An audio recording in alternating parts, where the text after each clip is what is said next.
हमारे बड़े जो हैं अभी भी हिंदुस्तान से हैं।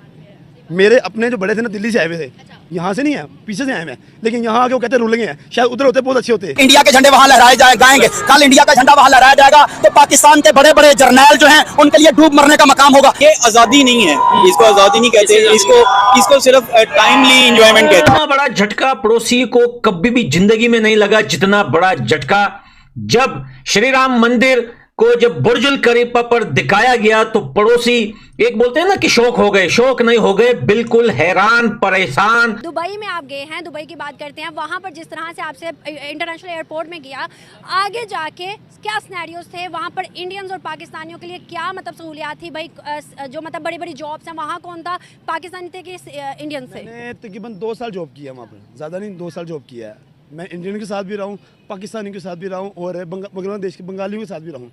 सबसे खुशहाल मुल्क जो बंगाली हैं वहाँ पर, ठीक है, वो लोग नहीं पड़े। कश्मीर ले लें, अब वो उनके नज़र में, इंडिया वालों के तो नज़र में अभी भी यही है कि जी हमारा ही ये कश्मीर है, ये पाकिस्तान को तो देंगे ही नहीं, और ये कभी होना भी नहीं है। मैं आपको बताऊं कि अगर हम लोग ये सोचेंगे ना कि ये हम कश्मीर ले लेंगे, अगर वो सोचेंगे इंडिया लेके हम कश्मीर ले लेंगे, ये नहीं रहना। ये सारी नस्ल ऐसे ही चलते जाना है, उधर से मरना है, ये होना है, वो होना है, कुछ भी नहीं होना। हमारे यहाँ रिपब्लिक को स्टेबल किया नहीं गया।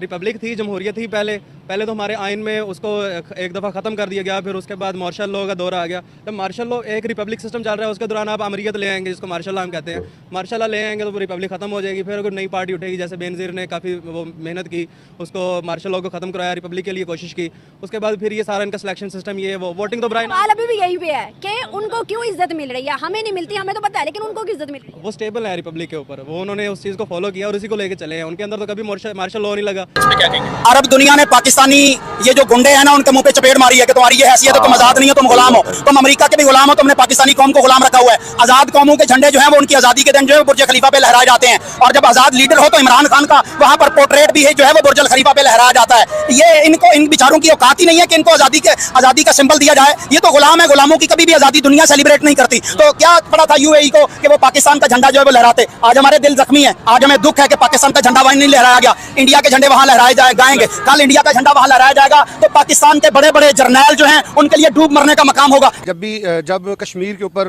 भारतीय गसब हुआ है और भारत ने कब्जा किया है कश्मीर पे, तो वहाँ से कई हिंदू जो फैमिलीज हैं उनको यहाँ पर आबाद किया गया है। और ये जो आपने मुझे तस्वीरें दिखाई, इनमें काफ़ी जो तस्वीरें मुझे लग रही थी कि ये कोई हिंदुओं के बच्चे ही हो सकते हैं, बिल्कुल ऐसे ही है। लेकिन आप तारीख को कभी भी झुटला नहीं सकते कि यहाँ पे 98% मुसलमान रहे हैं और आज भी 90% से ज़्यादा वहाँ पर मुसलमान हैं।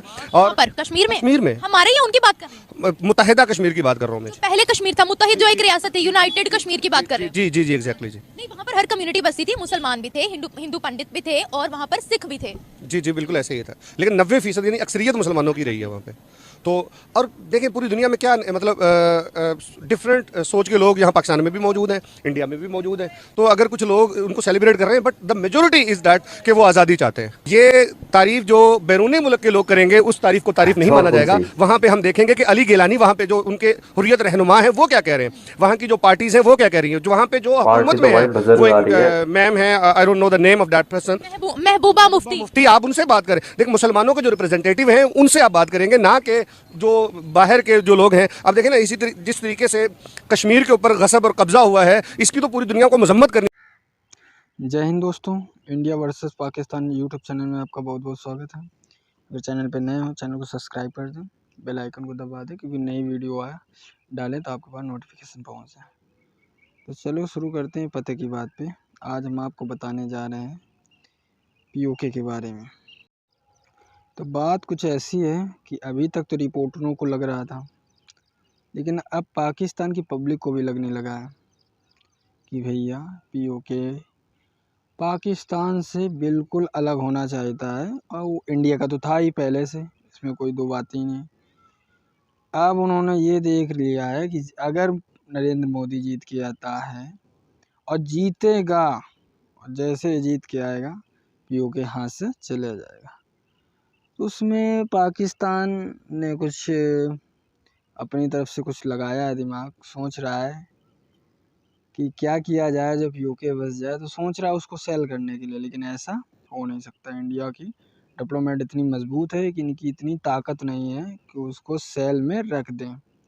एक ना हुआ है, ना कभी हो पाएगा।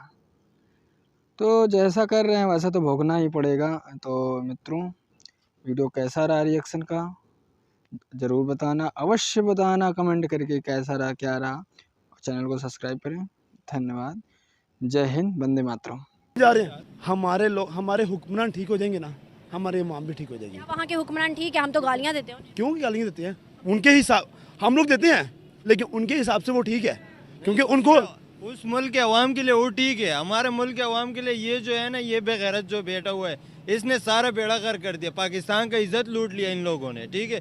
पहले हम जाता था पाकिस्तान का इतनी इज्जत होता था, अभी हम जाते हैं तो पाकिस्तान को लोग गाली देते कि ये क्या लोग आए हुए, बेकारी लोग आए हुए इधर, ये और चीज़ के लिए बंद हो गया। अब दुबई भी जाने के लिए ना पहले फ्रेश पासपोर्ट हो ना, पहले सोचते हैं ये क्यों जा रहा है, किस लिए जा रहा है। दुबई के लिए एक टाइम था, टिकट लेनी पड़ती थी, आम वीज़ा था।